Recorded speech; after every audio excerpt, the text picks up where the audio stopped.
Hey guys, welcome back to Magic TV. My name's Craig. It's 9 o'clock on a Monday. It's time for a 5x5. Now, this is where I take 5 subjects related to magic. I spend 5 minutes talking about each subject. I then move on to the next subject. It's quick, it's snappy. You never know what you're going to get. Before I start, I want to say thank you so much for joining me here on Magic TV. Honestly, the reason this channel exists is for people like you that watch it, and every piece of feedback that I get that's positive, it really, really means so much. So thank you so much. We've got some great stuff lined up on this week's 5x5, including a mini mat test, a couple of live performances, and a lot more. So there's a whole bunch of stuff coming up this week on the 5x5, and we're going to get straight into it right now. Okay, guys, the first thing that I want to share with you this week on a 5x5 is a performance to mat of Overdraft by Paul Fowler and the 1914. Now, what is Overdraft? Well, I did a review show special on it a couple of weeks ago, along with Cafe Hero. Overdraft is, in my opinion, one of the best everyday carry tricks you're going to see. It's incredible.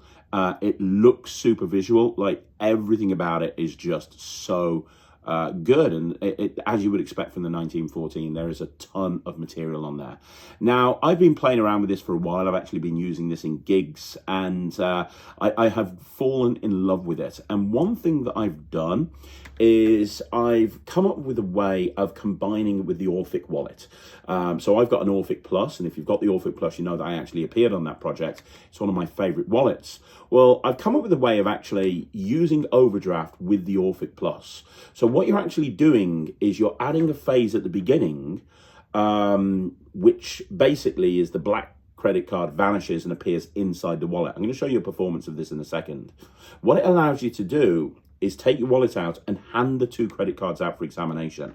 Once the cards have been handed out for examination, you do this pseudo transposition type thing, which sets you up for the black credit card vanishing and appearing inside the wallet in the ID compartment. Now, if you have the Orphic Plus and you have Overdraft, you will know exactly what's happening, and feel free to use this. I love this because it allows me to have the cards examined at the beginning.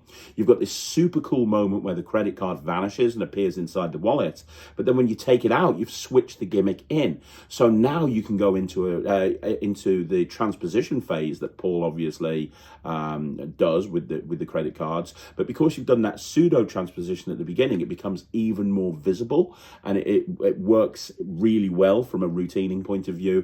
And then you've got the cloning card, and then you can put everything back into your wallet and you pretty much reset. So I wanted to show this to you, and then the next segment immediately following this one, I'm going to get Matt's thoughts on it. I'm doing kind of a mini mat test on Overdraft. So you're going to see a performance right now of Overdraft, and then in the next section you're going to see Matt talking about what he thinks about Overdraft, and we'll do a mini mat test. So let's have a look at the performance, and then let's get Matt's thoughts. Hello. I want to show you something with my wallet. Okay. Or specifically with a couple of credit cards.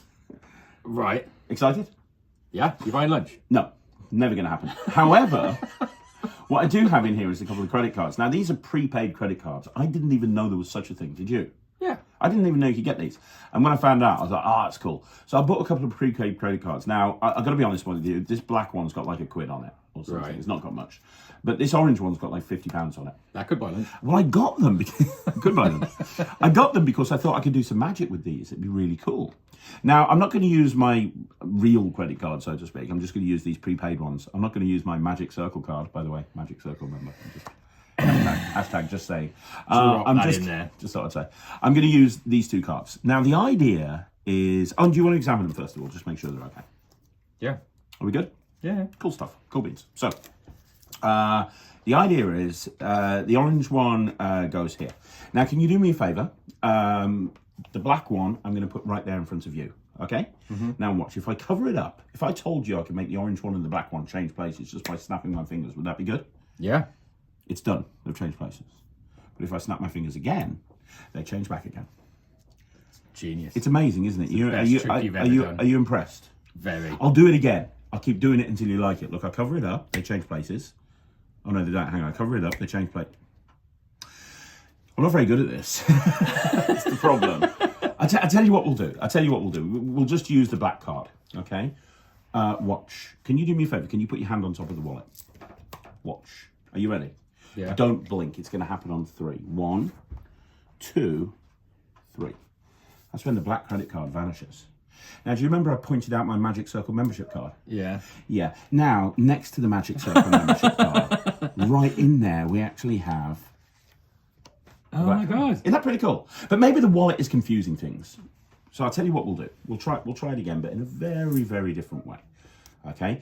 This time I really will make them change places. Are you ready for this? I'm going to go really, really slowly. Look, I'm going to put inside here the black card. Is that fair? Yeah. You can put your hand on it. Where's the orange card? In your hand. You'll see it happen. Look, now there's the black card. Open up the wallet. There's the orange one.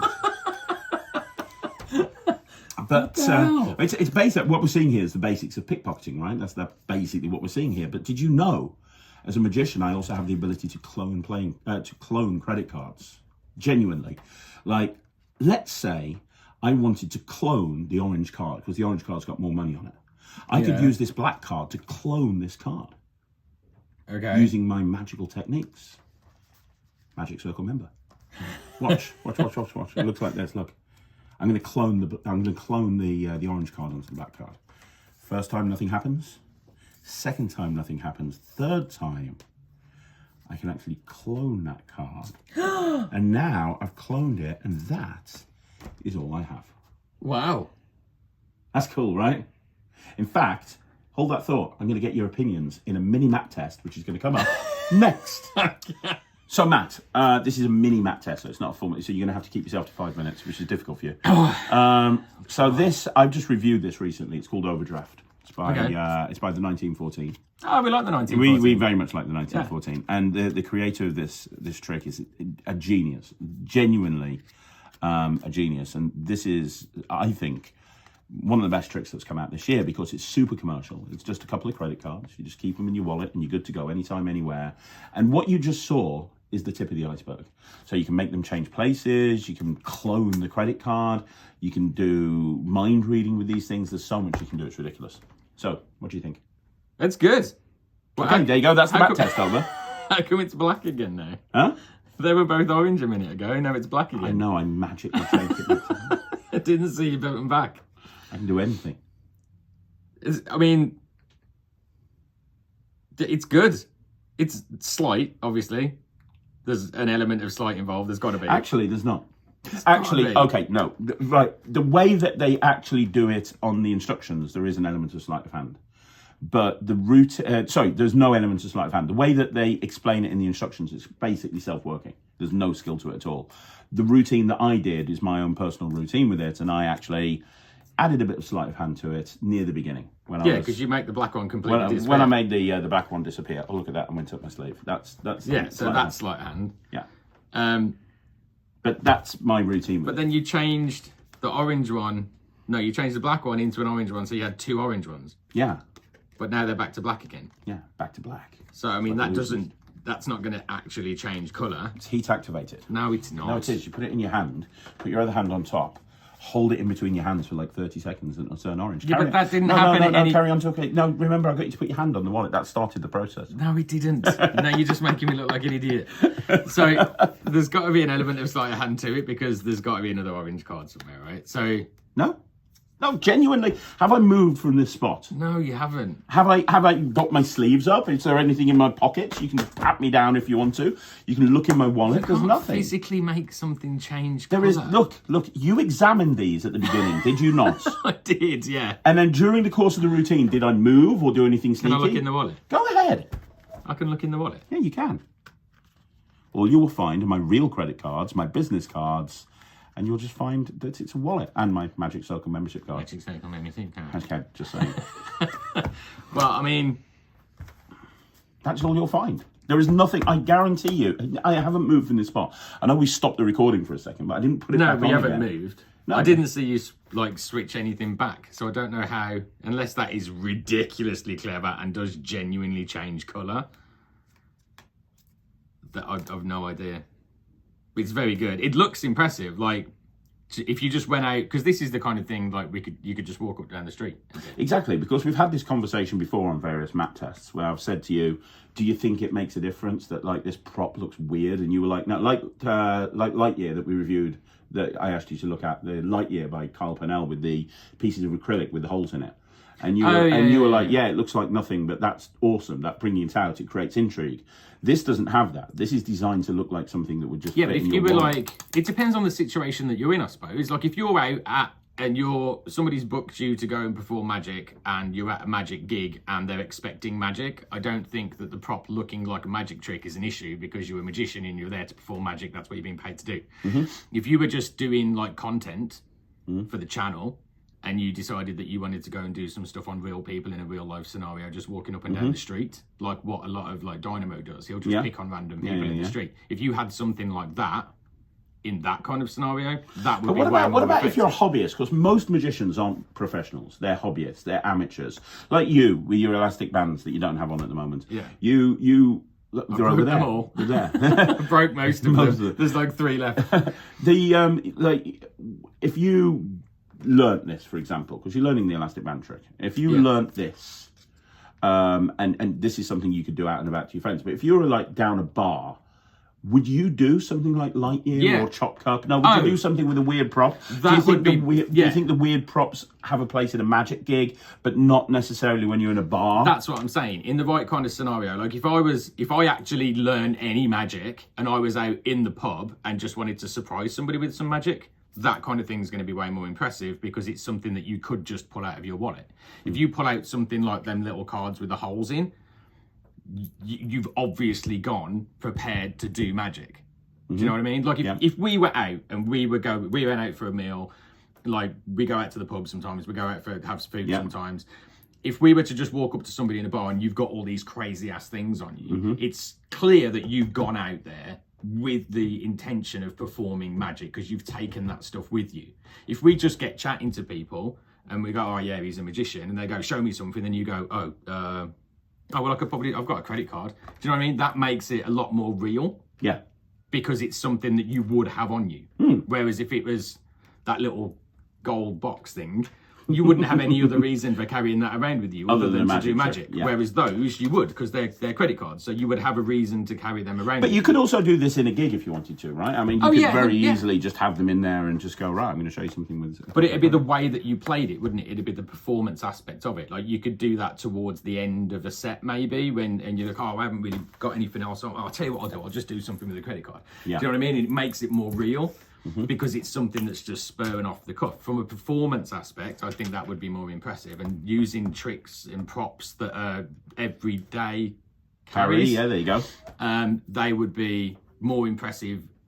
It's the way that you perform the trick and the way that you present the trick. The performance aspect of it, which intrigued me massively. The performance aspect of any trick, I think, is vitally important. So if you've got something like that is an everyday carry, the way that you perform that is important. If you've got something that's a magic trick and clearly a magic trick, the way that you perform that is important. And you have to, the trick that you're doing, you have to perform it in the way that's going to be the most impressive way, I think. That makes total sense. Does it? Yeah.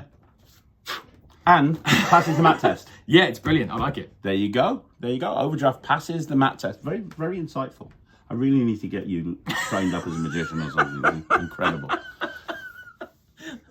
Now, this Saturday on Magic TV, we have an incredible Talk Magic coming up, where I sit down and chat to somebody who I feel is truly inspirational. His name is Yoan, I always get the name wrong, sorry, Yoan Tanuji, and he is the co-owner of Magic Dream Paris. Magic Dream bring out a lot of amazing tricks and a lot of amazing products, and they're growing. Their online presence is growing day by day, and his story is so inspirational. He started off working in the shop, and now he co-owns it, and his thoughts, speaking to him as a magic dealer and as a creator, it's a fascinating interview. I can't wait for you guys to see this interview. Now, I'm going to give you a sneak peek of the interview coming up on Saturday.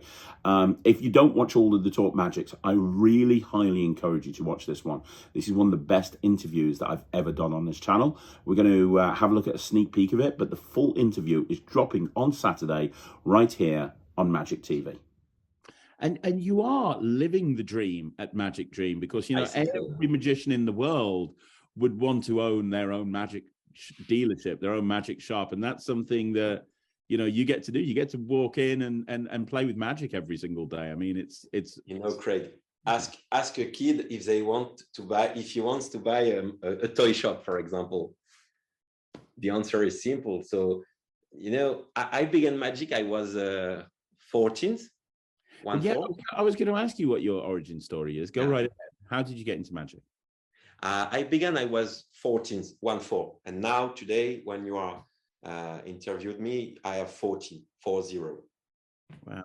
So I was 14. And when I began magic, it was a bit like magic begins in my life. Let me tell you why. My best friend, who is born one day after me, we are still friends, of course, but he was my best friend during my teenager. And at that time, mobile phone did not exist. Okay. And he went during a month or two in holidays in the south of France. And when he came back, just before going to school, he said, Joan, I have to tell you something. When I was at the sea, I see a magician selling some magic prop front of the sea. And look, I bought this. And he showed me 2 or 3 tricks like brainwave or something, whatever we can find on mental photography or something like that. I don't remember that. And believe it or not, Craig, I say, Alan, you won't trust me. When you were in holidays, a friend of my brother showed me magic tricks and told me to buy Bernard Billy's video in a magic shop in Paris. So that means we were both 14 years old. We were best friends, and he began magic 800 kilometers from me, and I began magic, and we never spoke about magic, never.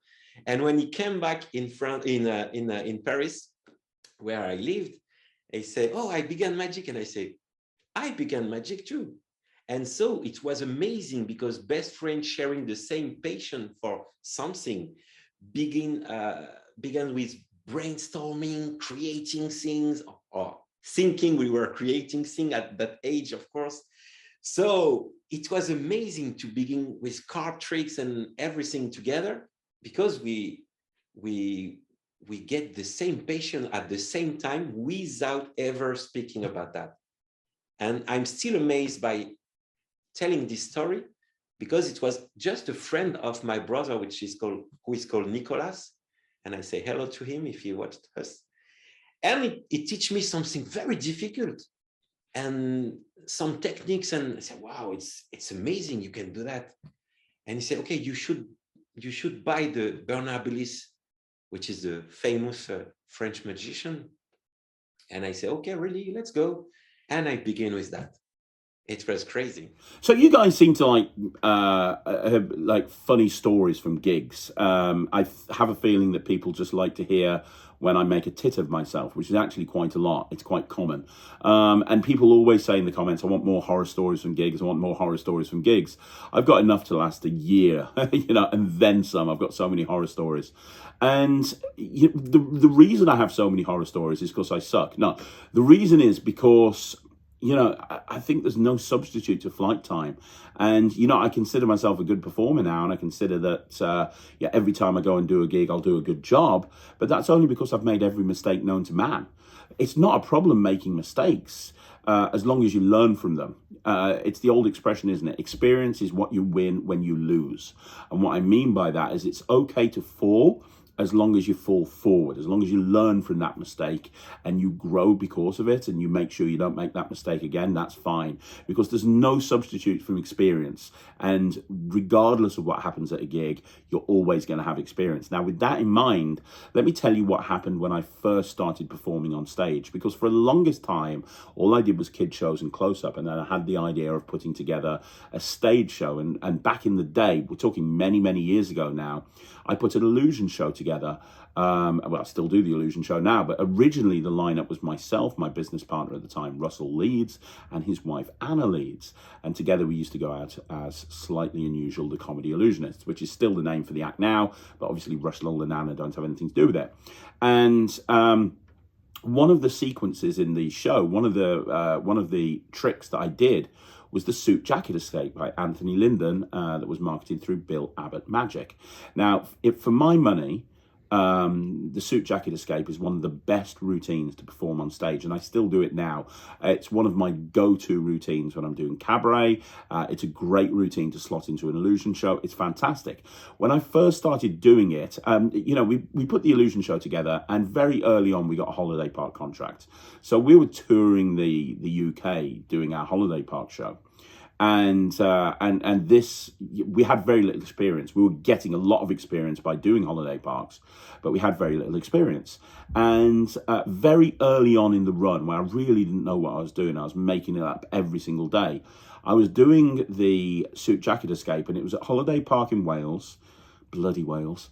And I was on stage, and I had two middle-aged women, come and join me on stage. And I normally like to do the Suit Jacket Escape on guys, but I didn't know that back then. I had very limited experience of getting people up on stage or picking people to come up on stage. And I remember trying to get guys to come up and they wouldn't, which is a skill in itself that a lot of people don't consider.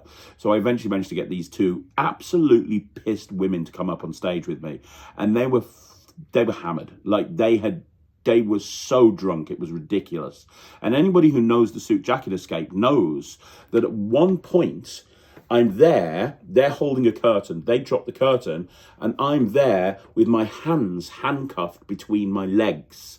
So I'm there bent over with my hands handcuffed between my legs.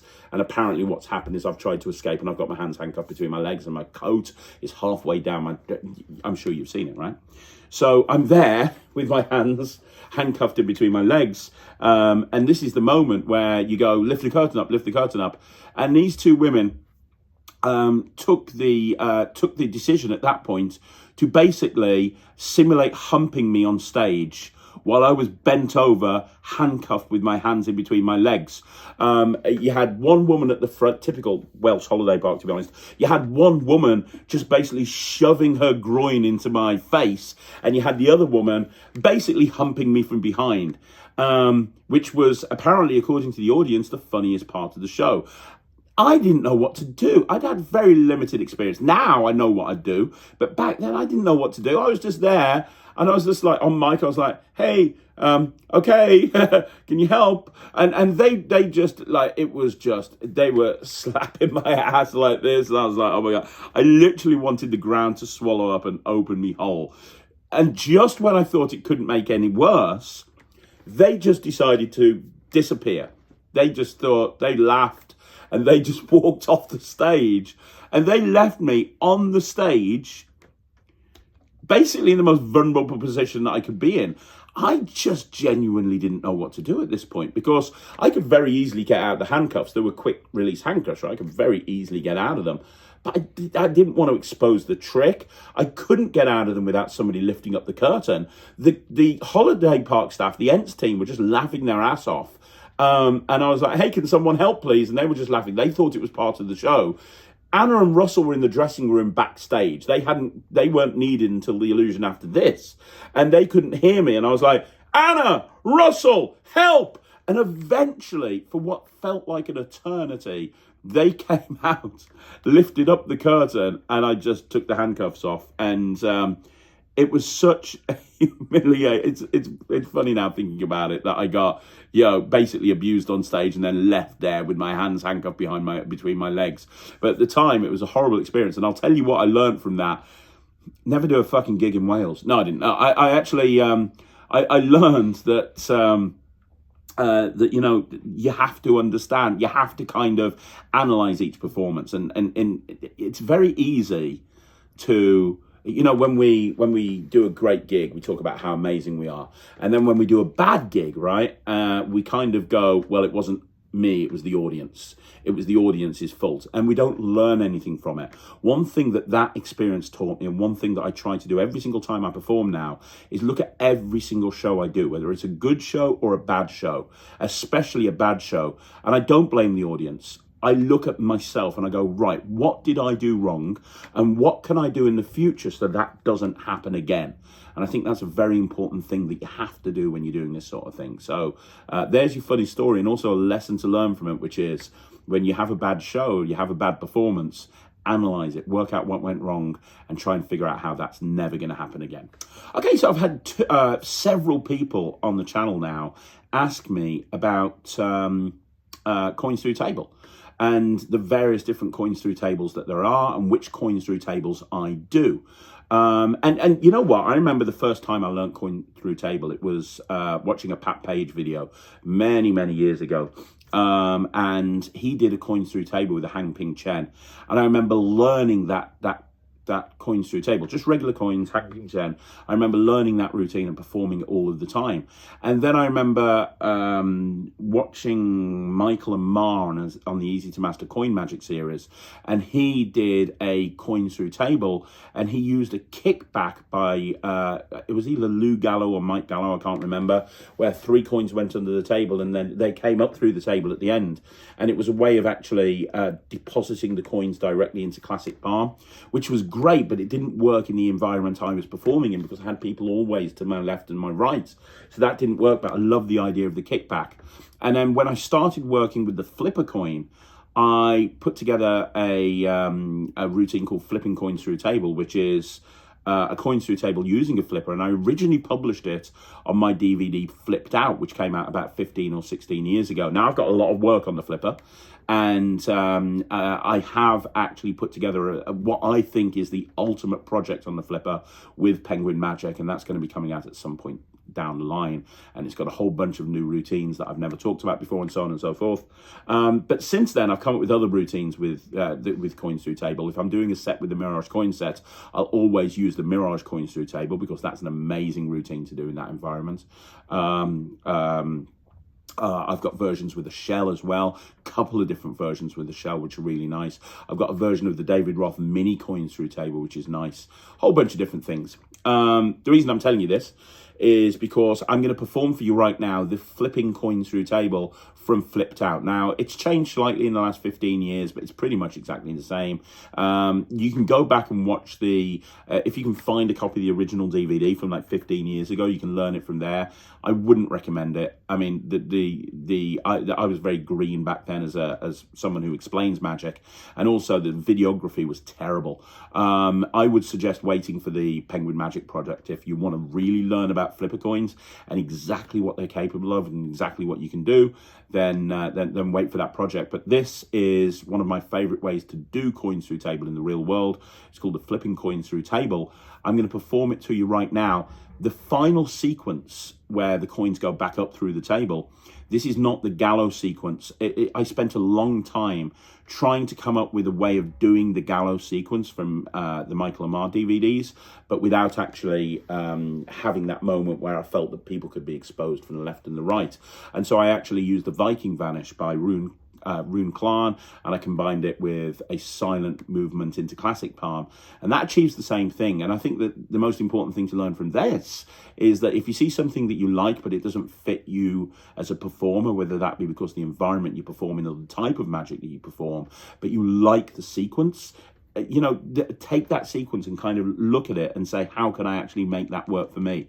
And that's what I've done in this performance that you're about to see now. So let's have a look at it. This is the flipping coins through table. Right, Matt, I'm going to show you some coins. These are American half dollars. You can check them out, make sure they're okay. You good? Yeah. You happy? Yeah. Cool stuff. Also, as well as this, do you want to check the table out? Is the table solid? Is it a real table? It's knocked over half the prop, but that's fine. That's okay. Good grief, you're so violent. This is the idea. I'm going to make the coins go through the table. Yeah. I'm going to drop the coins on the table. They're going to go through one at a time until in the end all 4 coins have gone through. Oh, right, okay. Now, this hand goes underneath the table because to catch the coin as it goes through, because if I don't catch it, it'll fall on the floor, and that's not magic, that's stupid. Are you ready? Okay. You see the 4 coins? Yeah. First one goes right there. What the hell? I'll do that again. What the? 3 coins left, right? Yeah. 1 goes underneath because that's already gone. You see the 3 coins? Yeah. That's number 2. Let me do it again. 2 and 2. Watch. You see the 2 coins, yeah? Look. 2 underneath. I'll even tell you where to watch. Look. Don't watch this one. Watch this one, okay?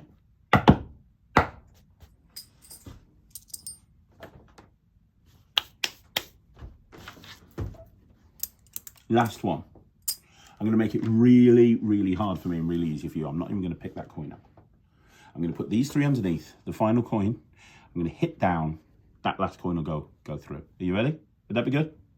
Yeah. Watch. Actually, you know what? Just for you, I'll go even further. And I'll put the other three up through the table. Like that. And like I said, That's nuts. you can examine them. I don't want to. That's fine. You're such a dick. Yeah, you know. So there you go, guys. That's another 5x5 in the bag. Thank you once again for joining me right here on Magic TV. Don't forget, if you want to see more videos, like the video, subscribe to the channel, leave a comment down below. I'm going to be back again tomorrow with a whole bunch more videos. I'm also going to be back every single day this week, obviously. And one last thing, if you haven't already done so, please, please, please try out the Netrix. It's www.thenetrix.com. It's my online streaming platform. Every day we work really, really hard to make it the best it can be. And on next week's upload, we upload every couple of weeks, and on next week's upload we've got a coin magic special with coin magic from both myself and Justin Miller. Like, there's exciting things coming up and I can't wait for you guys to see it. So I will see you again soon. Thanks very much for watching. My name's Craig from Magic TV.